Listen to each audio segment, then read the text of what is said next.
Okay, welcome to an episode of Dope Desi Chicks, where we speak to amazing Desi women from all walks of life. And we have Miss Priya Blunts in the building. Yes, and I got a blunt in my bag, but I don't think this is the kind of studio we could smoke inside. And I will tell you, that's one of the things I think I came across your page maybe within the past few years.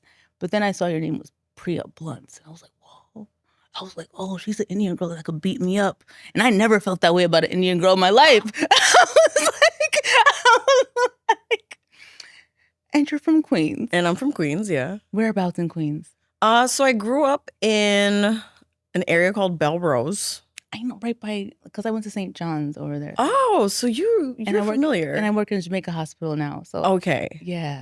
But it's the area is not really known for much. There's really not. It's like they had Belrose pizza. It was like a famous. It was like Singa's, but it wasn't.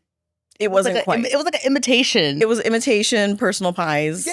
Yeah. And then you know who else happens to be from my neighborhood and also went to the same high school as me? Who? Do you know he was that rapper Heems? Yes.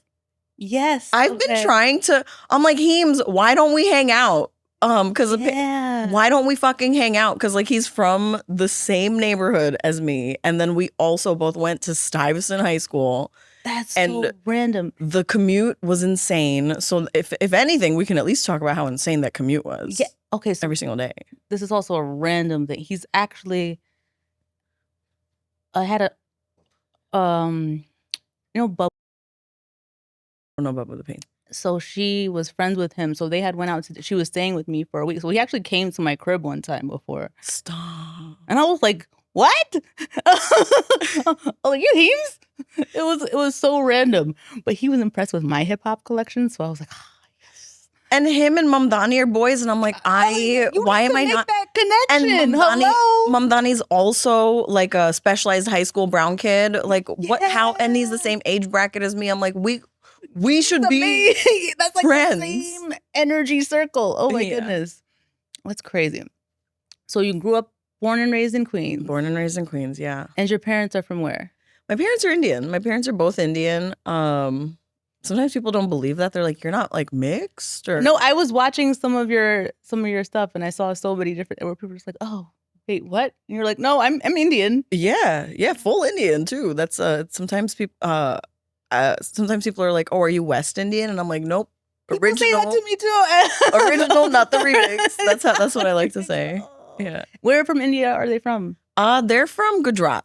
Oh, okay. And I actually just went to India with my mom for the first time. Oh. Like a month ago. And wait, was it your first time in India or first time with her? First time in India. Wait, what? Yeah. First time ever? Ever. As a 30-year-old fucking woman, I went to India for the first time. Oh my God. You know, I grew up such a ABCD. Yeah. And I got to knock out a little bit of the C. I'm a little less confused. I think that's a big part of the process is like finding our, because I think maybe you had a similar experience where we didn't have anything that we could hold on to that's Indian. So I think Hassan Minaj says something like you either, when you're growing up, like not black or white, you gravitate towards one or the other, or you gravitate, and then people think that you're claiming this or that. And you're like, no, this is just what I grew up around. Well, yeah. What are we supposed to do? Yeah, I was like, what are we supposed to do? Like, playbook for this. Exactly. Like there's nobody that really came before us to say like, oh, this is how Indian Americans are supposed to. Like there was nothing. Exactly. So for those reasons, like every way you do it is right. Yeah. There's no wrong way to do it in my opinion. And how do you navigate that through like the comedy space? It's honestly really fucking annoying. Like, cause people, they'll be like, what's with your, why do you talk like that? And I'm like, you should go to Queens. Exactly. One time. One time you should go to Queens. Yeah. Like, cause I don't know if you know this, but there's white people in Queens that sound just like me. Like it's just how people sound. And Aquafina, I remember when Aquafina first really started hitting the waves, like, people used to get at her for her accent. They were like, why does she talk like that? Like, she's not black. Why does she? And I was like, that is a Queen's accent. That's just how we all fucking sound. Like, we all sound. But it's not even a cultural accent. That's the thing. And I can see that. And I did watch, I saw you on the Kill Tony. Yeah.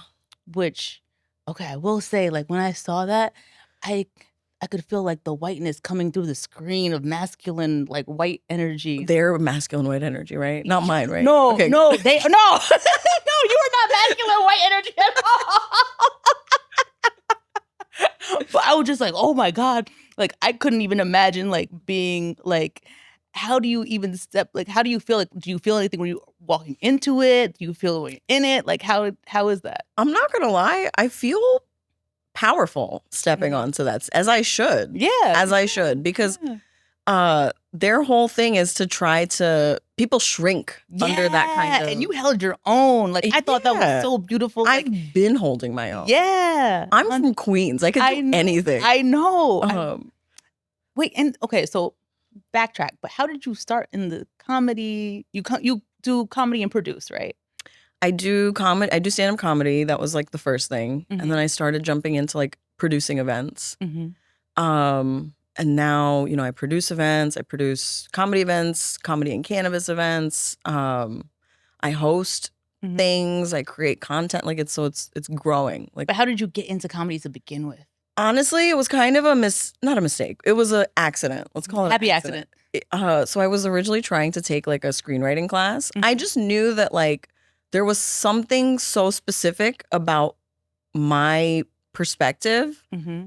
Being South Asian, being from Queens, having gotten out of Queens for high school and seeing something as vast as Manhattan, and specifically where I was, like in Lower Manhattan, right next to the financial district, like seeing all these different pockets of the city and interfacing with people of so such a wide range like, of people, economic, like racial, socioeconomic, all of it, different things, all of it, and really getting exposed to it for the first time. And then, you know, I was one of those kids, like I always knew there was a bigger world out there. And like, so instead of going to prom, for example, I told my parents, I was like, whatever money we would have spent on prom, because prom is expensive. Dress, limo. Like 200 used to be crazy. Yeah. And then our prom was at like the Waldorf Astoria, and it was expensive as fuck for the tickets. And I was like, you know what? I'm going to get a ticket to Europe and I'm going to backpack with my friends. We're going to, you know, we did that. We did it for like 2-3 weeks. That's cool. And that was my first time like leaving the country, you know. So I've always just been searching for something higher. And I've always, you know, my parents it wasn't the most like stable-ish home, you know. So there was always something going on in my life. And I knew that I was kind of sandwiched. I knew that I had a perspective that I wanted to share. And I knew that it was a perspective that was very aware of a lot of other people's cultures and experiences. It's like a very interesting viewpoint because it's like a kaleidoscope of like everything. It really is. And it's like, for me, I feel like even up until now, I feel like the way, up until Delhi Boys came out. Yeah. I was like, the way that South Asians. Yeah, we're represented like. Yeah, you're 100%. We're represented like so the same way across the board, so one-dimensional.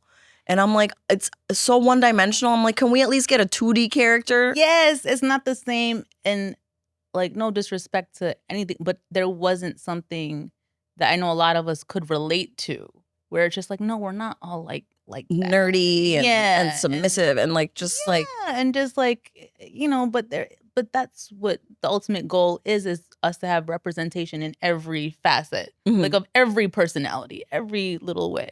Absolutely. So I knew that there was something I wanted to say, and I've always been really fond of writing. So at the time, I was in like my mid-20s or late 20s. I was like, I'm going to take a screenwriting class. Okay. And I knew that I wanted to just get into doing something after work. Like by that point, I had been like, you know, working in my field and digital marketing and e-commerce for like 5 or 6 years out of college and working in an office. And I was like, is this just the rest of my life? It's just not soul fulfilling at all. It's not. After, you know, the first like 2-3 years, I was super excited. Oh, of course. Yeah. I was like, I'm finally an adult. I've been waiting for this moment. I'm going to go to happy hour with my friends. You know, like this is a life. Yeah. I'm walking through Manhattan to my job. Like it was. And then you're like, well, shit, is it just this for the next 25 fucking years? Because what the fuck? I'm bored. Something more, exactly. So I was like, I want to get into doing something after work. Screenwriting seemed like a good thing. The screenwriting class I wanted was full. there was a comedy writing class that was open in the same place. And I was like, well, I want to write a comedy. So I ended up taking it, not realizing it was a stand-up writing class. And that at the end of the class, they make us do like a graduation show. And here we are. Wow. I didn't think I would continue to do stand-up like after the class, but then I did that graduation show. And honestly, at the time, the thought of getting up in front of all those people and doing stand-up made my stomach turn. Like I wanted to throw up thinking about it. And then, because I saw you do your like joke battle shows and like, it seems to come so naturally. Like, and then, so I prepared like crazy for that first performance and it went so good. It went like better than I could have ever imagined. Okay. And something just clicked in that moment and I never looked back. Wow. And how long ago was that? Like when you first started? Like when did you, how many years since you took that screenwriting class? Like 7 years. Wow. 7.5 years since I took that class. And then and then it's like, well, after you do the class, you're like, well, where do I start? Where do I go from here? Yeah, because after you're done with the class, they're kind of like, okay, bye. You know, like, you just opened this whole new door. Now where do I go from here? I got really lucky because I actually in that class ended up meeting one of my best comedy friends and actually one of my best friends in general now, Mika Mo. I don't know if you've ever come across I saw the gentrifier or Transplants versus gentrifier. I had me dying. Oh my God, that was so funny. So we met in that class. We both came from like she comes from like a philanthropy and like fundraising background. I come from like a digital marketing, e-commerce tech background. So it was like we came not similar worlds, but we both had very buttoned up like day jobs. We were both from Queens, and we were both the funniest bitches in that class. That's nice. And we Queens just connection. Yeah. And we just gravitated towards each other and like we just gravitated towards each other and at first, she was like, yeah, I'm probably not going to do this anymore after the class is over. And I was like, why not? Let's keep going to like mics or whatever. And she was like, cool. So I was the one that forced her to keep going to mics. And she says to this day, she's like, honestly, if Priya hadn't like gave me that initial push, she's like, I don't know if I would have went into it. But then she returned the favor and she gave me a push a few years later. Because you kind of need that. Like, in anything. Because especially in the creative space, like sometimes you lose your steam a little bit. It's so easy to, I know. Because it's like you're pushing yourself. Yeah, you are. So having like, that's so important. Yeah. But how do your parents feel? Do they know what you do? Yeah, they know. Oh, okay. How did they feel about it? They know about it in theory. They've never They've never came to a show. Yeah, okay. They've never I think my mom like sneakily tries to watch like any reels and stuff I put on Instagram. But I don't know if they've watched like a full set. And they've never seen me live. I did ask my mom. I remember I got booked for like it was like a South Asian charity event in Detroit. And it was my first time like being flown out for comedy. I was like, this is fancy. Like, and I had like, the contract looked really great. They were, had a hotel for me for like 2 or 3 nights and it was great. Paid really well for the show. And then they had like a car, pick me up from the hotel, take me to the venue. And I was like, fancy. I was like, this is, I think what like I'm aiming for. Like, I think this is what the goal is It's to nice constantly get a taste of that. Yeah. And so I wanted my mom to come with me. I was like, Mom, come with me. And she was like, no. Oh, no. It would have been fun because it was all other South Asians. So it would have been in the audience. Is there like any content that you wouldn't feel comfortable performing in front of her? Or are you like, Yeah.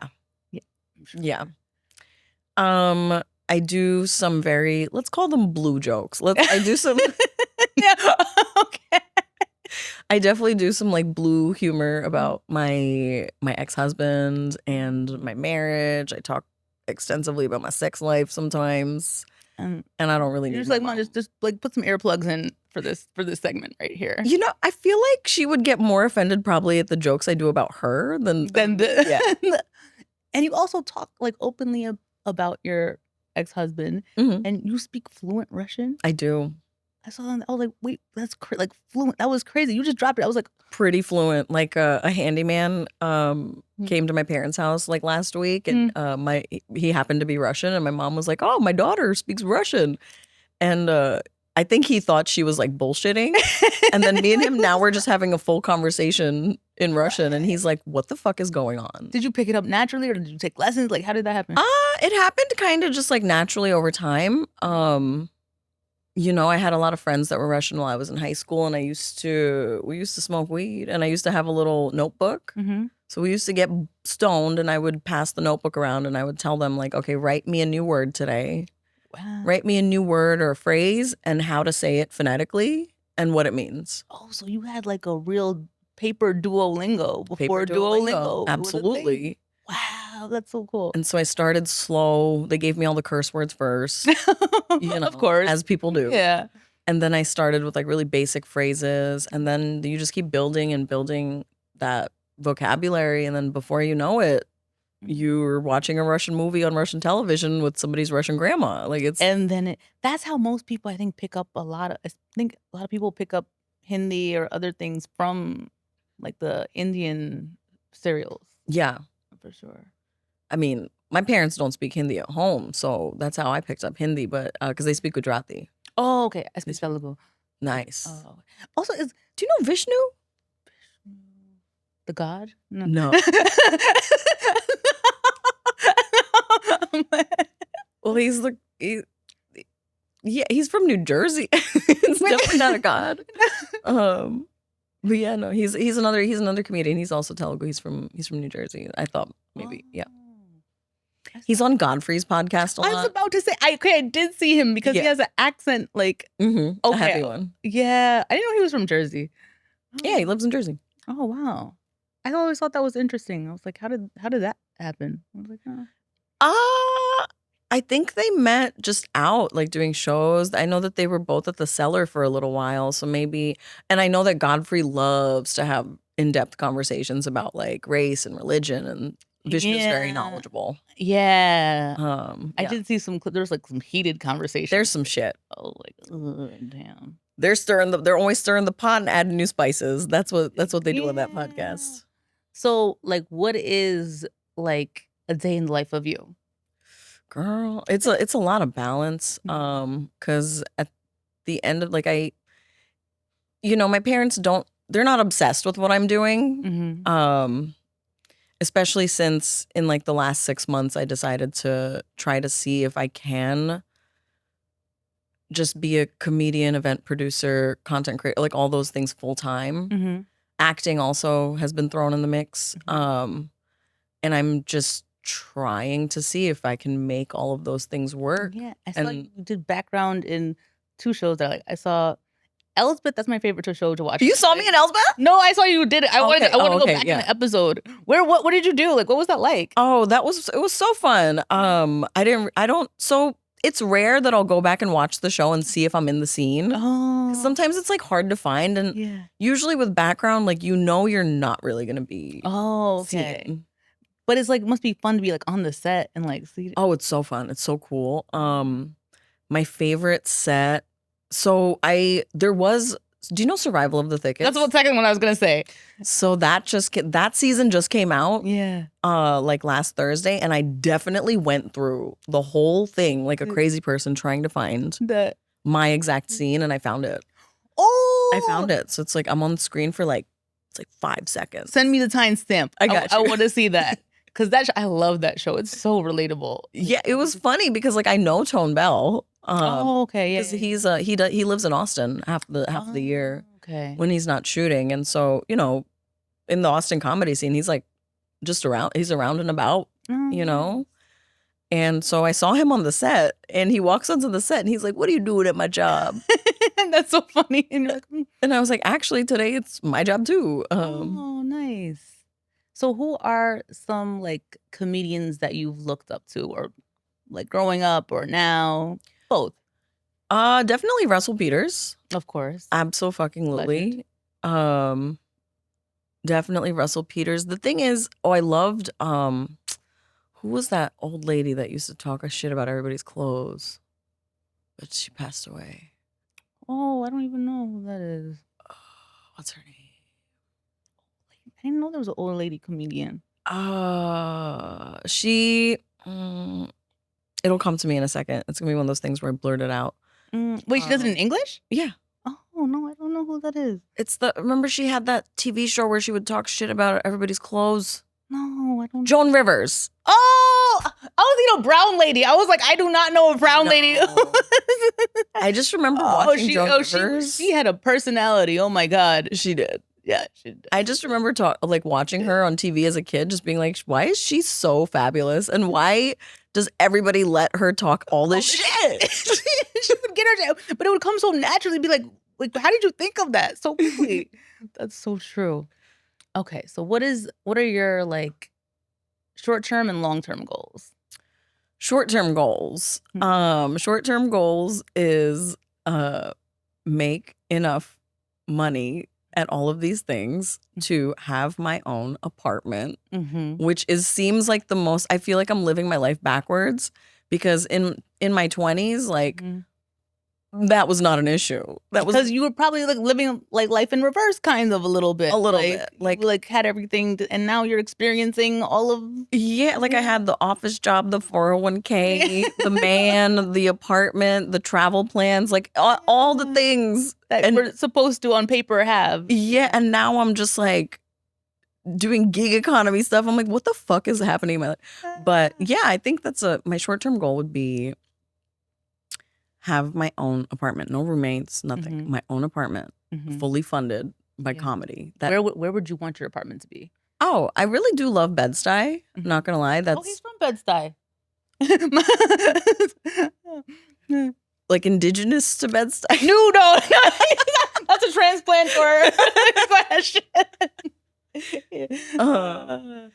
That's actually where me and my ex-husband, we lived for almost like 8 years. We were in Bed-Stuy from like we were like 22 to like 29-ish. Okay. Is when we left.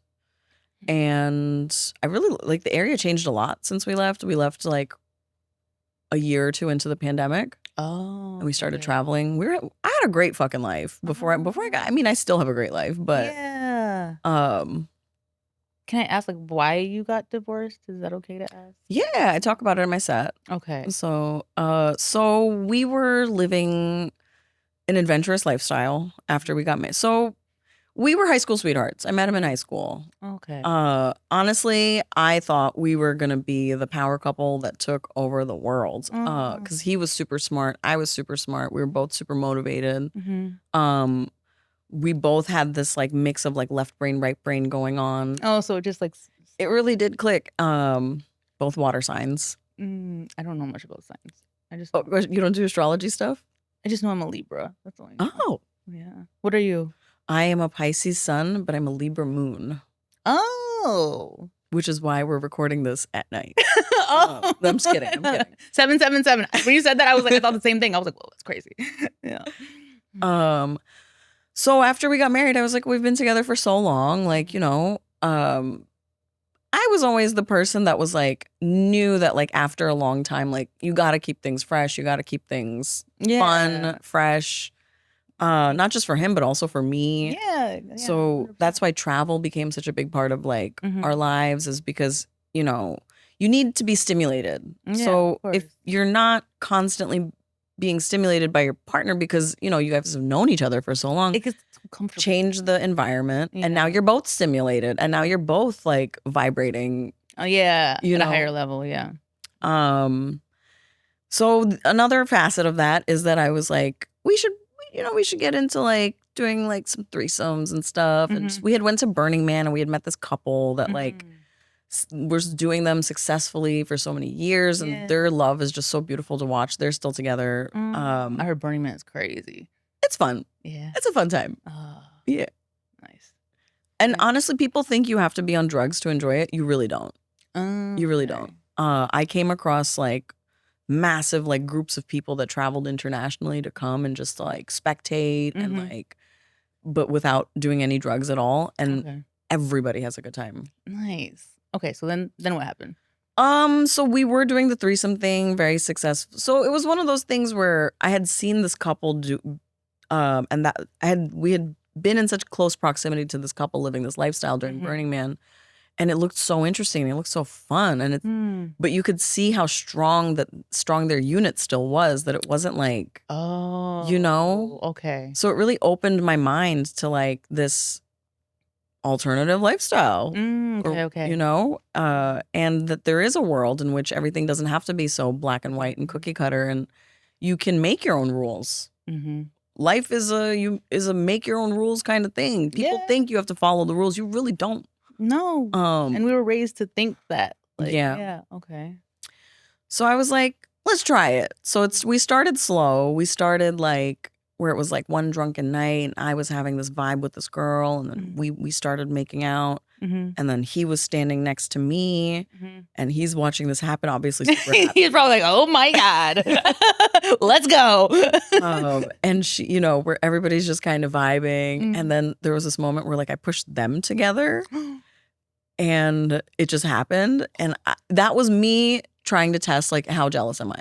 Oh, you were being like, wait, let me see how I'm gonna react to this. And in the moment, I was like, this is really fucking dope. I was like, this is turning my gears. My gears are grinding. And then I was like, the next morning, I was like, okay, that was like still fun. Like, you take the time to process it. Next morning, I was like, still fun. That was still fun. That was still cool. And so from there, we just new encounters. We took it a little bit further every time. And then before we knew it, we were, just regularly having threesomes. Oh, like thruppling or just? No thruppling. Thruple means it's like an actual like relationship. Oh, okay. That's weird. That's where we draw the line. I just look as somebody that was in such a long-term commitment, I just don't see how it can. There's always going to be the person that's the newest person. Yeah. But then like even when you're threesome, like feelings don't get caught amongst. So that's the thing. The first like official threesome we did have was right after we got married, and it was with a friend of ours. It was with a friend. It was actually with a friend we met at Burning Man. So she, also she knew us as a couple for a while, so she knew what the deal was. She knew this wasn't a throuple thing. She knew that this was just like we're having fun. Yeah, okay. We're having fun, and then Monday morning we're all back to normal. Like and. It went smoothly. It went fine. It went perfectly fine. The only thing is, she did actually end up starting to date one of my ex's friends that she met at our wedding. Wait, what? She started dating somebody she met at our wedding a few weeks after that had happened. Oh, that's too close. I know. So for those reasons, don't fuck your friends. If I learned anything, don't fuck your friends. And so we did this for like 3 years with no drama, no issues, no arguments. And then the last one, which kind of broke everything down, was we made the mistake of fucking a friend, but it was somebody we had known from when we were in Tulum during the pandemic, and she was visiting town. Whatever. I don't want to go through the whole thing, but long story short, I left town for like a work thing after that weekend, and she was still in town for a few more days, and he took her on a date. What? And like lied about it. And he took her on a date, very romantic, like let's go watch the sunset at Westlight. Oh, the rooftop in Brooklyn. Yup. That is not a casual, paid for like unacceptable for a $300 dinner. Fuck out of here, no. I know. That is not acceptable. That's like not married man behavior. No. And then the lying about it part was the biggest thing. Because if he had even said something, it would have probably been, it still would have, I know what you mean. Like, it's something. Ugh. Honestly, if that morning he was like, hey, it's like last days. Oh, shit. I'll cut that out. That'll be cut out. Whoops. Don't worry about it. If he had just been open and said like, hey, it's one of her last days here in town. I'd love to like be a gentleman and like take her out for like I'd be like, okay, sure. You know, because I also had a lot of love for I still have a lot of love for her. You know, and she's my female, she deserves to be treated great too, in my opinion. But then it gets tricky in that sense where it's like, why did you feel the need? You couldn't tell me. Like that's where it got weird because I'm so fucking cool. Like just say something. For you to not tell me is ridiculous, and now I'm like, you're being shady. That's why you didn't tell me. And so when I had created already this environment of so much openness and comfortability and safety and all these things, and for you to still lie to me, kind of felt like a slap on the face. And I was like, "What? I don't remember the last time you planned some impromptu romantic shit." Like, fuck it. So that's my other hard thing, where it's just like, don't go do for another woman something you wouldn't do for me. 100%. So for those reasons, we were already having other arguments in the relationship. My comedy was starting to ramp up for me, and it was becoming a tension point. So he was probably like, because you're stepping into your light, and then maybe that was difficult for him to deal with, possibly. Well, I guess because, you know, I don't want to say he had been like the center of our marriage, but a lot of what we did kind of, I don't want to say center, but he was kind of very much like so much of our 20s was, you know, he was an aspiring like music producer, DJ kind of thing. So much of our 20s was like him like pursuing that. Okay. And running around for that. And I was there. I was, you know. But sometimes men don't know how to return that same energy. They don't. Because they don't, their egos, their, so many things. But, okay. Another note.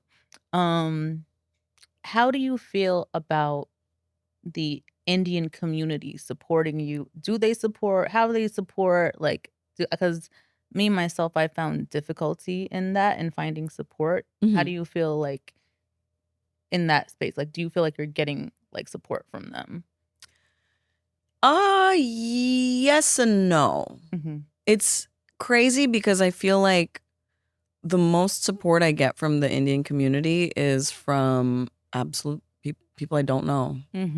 Whereas the people I do know, like friends, family, are all just like, what are you doing with your life? Like, so judgmental, so, because you know how sometimes Indian families can be very comparative. Yeah. They're like, oh, wait, this is a doctor. And like, and as opposed to, I think things should be measured based on happiness as opposed to like what looks good for people. What you've accumulated. Yeah. 100%. You know, it's like, okay, you drive a Benz. That's for great. You. Yeah. But yeah, no, the Indian community, there are a really good amount of South Asians in New York doing stand-up, which is amazing to see. Yeah. And we actually, I would say that New York community keeps it really tight. Yeah. Like 100%. there's a picnic they do every single summer where everybody gets to catch up and see each other. And it's actually great because it's everybody from like the new open micer that just started to like to Usama Siddiqui. Yeah, I remember seeing everybody's there. Because you know Pooja and Zubi, because they have the Kutti Gang show. Yeah, I remember seeing him like back in the day, and like now he's the Netflix. Yeah. I was like, whoa. We all knew Usama was a star from the beginning. Yeah, it's just his energy. Like, it's meeting him. He just like has this like. I know. He aura. Has this. Yeah, he definitely had it. You know, they say regular person's aura, I think it's supposed to be like goes about 2 to 3 meters. I'm like, his aura definitely. Yeah. But I was like, because you can sense it, like, you know, even if you just meet him like once, you remember it. But yeah. But no, I feel like, so there used to be another South Asian show at the Stand as well called Brown Mirror. Oh, I heard about it. Never been, but yeah, I've heard about it. They stopped running it. Oh. They stopped running it. I think it was Bassam Shaw and somebody else. I forgot. But they were running that for a while. So there are a lot of South Asian shows happening around New York. There's Laughing Lassie. And the guy that runs Laughing Lassie is now doing his first like South Asian like festival type of thing. Who runs that one again? Ali Mehdi. Oh, okay. I know I've seen him host something before. But I feel like the Desi comedian community, like you guys are like tight.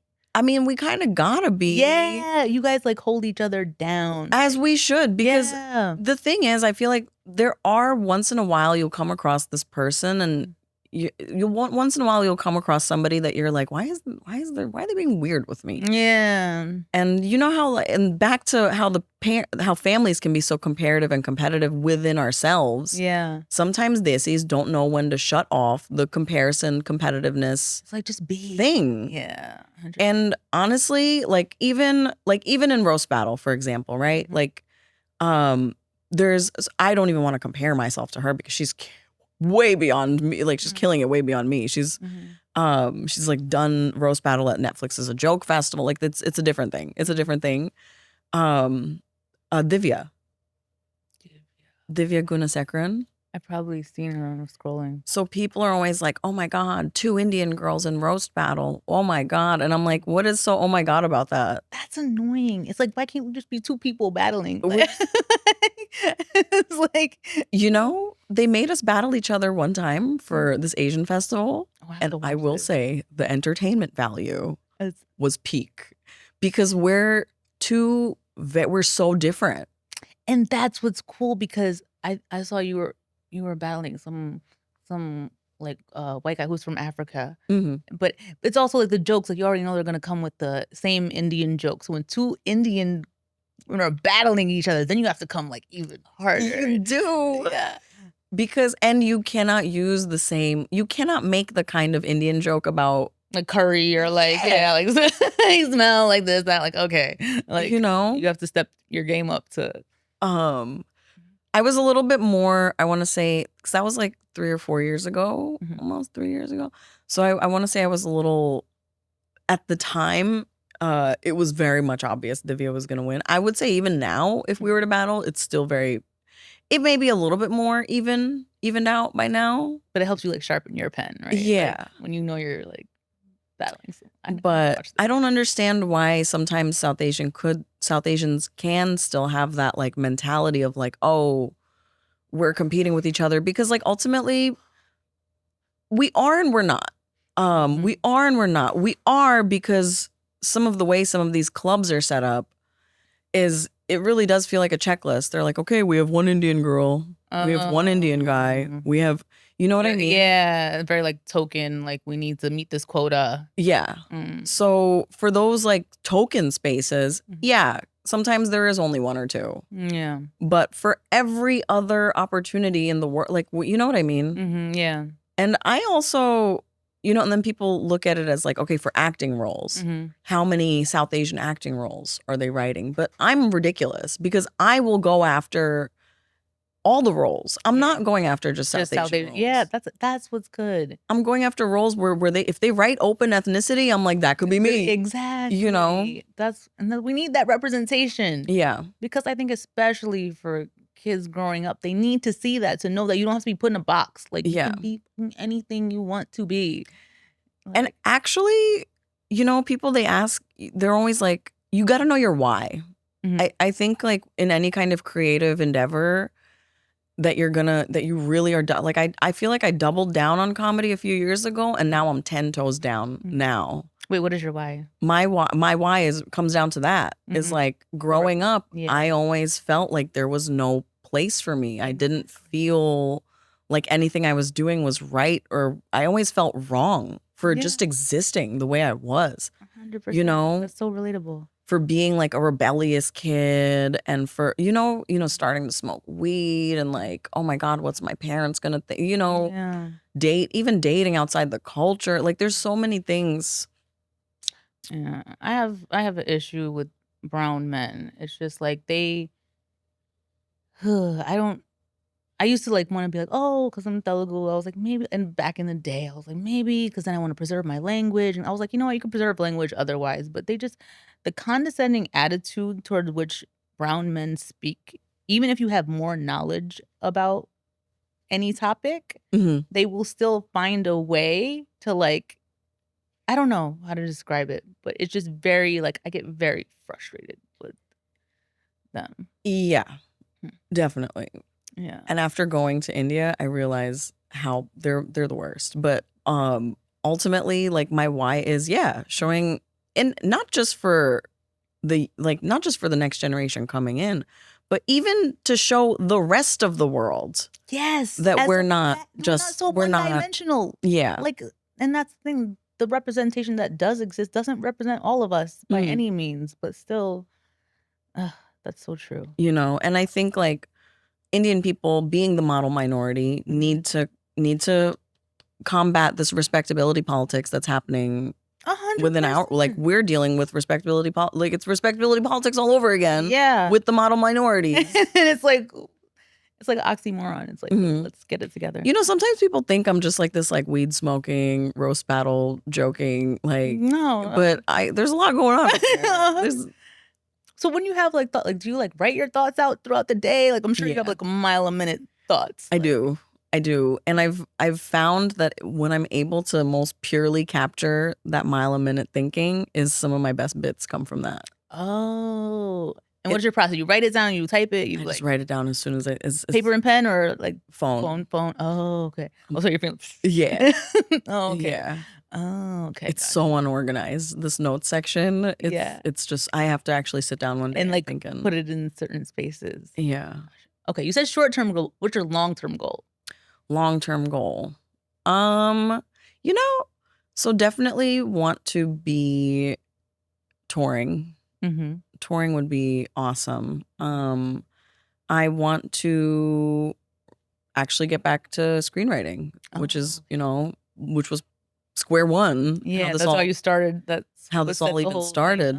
But, as I started doing stand-up and I realized that everybody and their mother has a pilot. Oh, really? Oh, I didn't know that. Everybody. Comics these days, there's so much demanded of us. Oh. We have to be our own social media managers, content creators. We all have to have a pilot. We all have to have a sketch packet. Like, we all have to have all the things. Pilot just meaning a written pilot, or you have to have a visual like accompanying it? Well, now having a written pilot apparently means nothing, and everybody wants you to go even a step. Before, it used to be if you had like a few pages of a pilot, you could get picked up. If you had a treatment, you could get something picked up. But now, even the full pilot isn't enough anymore. People are like, we need to see proof of concept. So you need to like shoot a few scenes, put it on YouTube, like, to pay for all of that just for a pilot, just to like maybe get a TV show. That's wild. But that's why like the why is so important, because at the end of the day, if you do go through all of that and you do film some scenes from something you wrote and you put them online and you start building a community around that, it wasn't in vain. Yeah, it's just like the steps to get there. Yeah, that's so cool. Okay, so parting words. Do you have any advice for up and coming actors, comedians? Like, what would you say? You gotta have really, really thick skin, because in a world where it feels like especially my world, where my parents aren't really on my side, I don't really have like a significant other supporting, like, being the support when you really, and there's, at all times there's always gonna be people around you telling you like, I don't know if this is for you. Everybody is coming for you. It feels like sometimes, and you just have to keep going, and you just have to have that thick skin to accept when sometimes you don't show up as your best self, and you do fail. Failure is a thing, but failure is only a thing if you don't get back up. So you just gotta keep going. Yeah, you just gotta keep going. And how do you deal with, like, when somebody says something or somebody doubts you? Like, how do you like let it like what is your process of just like letting it go? Most of the time it doesn't even like phase me. Oh, wow. You gotta build to that point though. Yeah. So most of the time it doesn't even phase me. When you come to realize like a lot of people operate from their own insecurities, and they're a lot of what people's criticism is them projecting. Yeah. And I think you just have to be really connected with yourself and have a really strong sense of self and who you are. But with that, also be aware of your shortcomings. So if, somebody comments on your YouTube, something you put on YouTube, if they're like, this girl's not funny, you can maybe be like, okay, I know I'm funny, but maybe let's look at the timestamp of when he put that comment down. Like, let's. I don't think people you shouldn't even really pay attention to the comments because sometimes I feel like it's just so. I don't know. Do you read the comments? Oh yeah, I like knowing. Really? I like knowing. Oh, so then you like go and look at. Oh, they thought in this moment because sometimes they're good. Oh, so sometimes it's like constructive criticism. Not even like I feel like I have like a with comments like a 75-25 good to bad. Oh, like that's good. Yeah, most people have generally good things to say about me. That's good. And you know some people hate regardless. Like you do the most funniest thing, they're still gonna say negative. There's always hate. There's always people like that. But then you also have to realize like comedy is subjective. It's not for everybody. I'm not for everybody, and that's okay. Yeah. And that's okay. Because it's the same thing when you're doing a set. You can have a set where the most of the jokes land with the majority of the people, but it feels like a weak set versus having a set where maybe not all the jokes landed with everybody, but for the people it really landed with, it hit. Really hit. It really.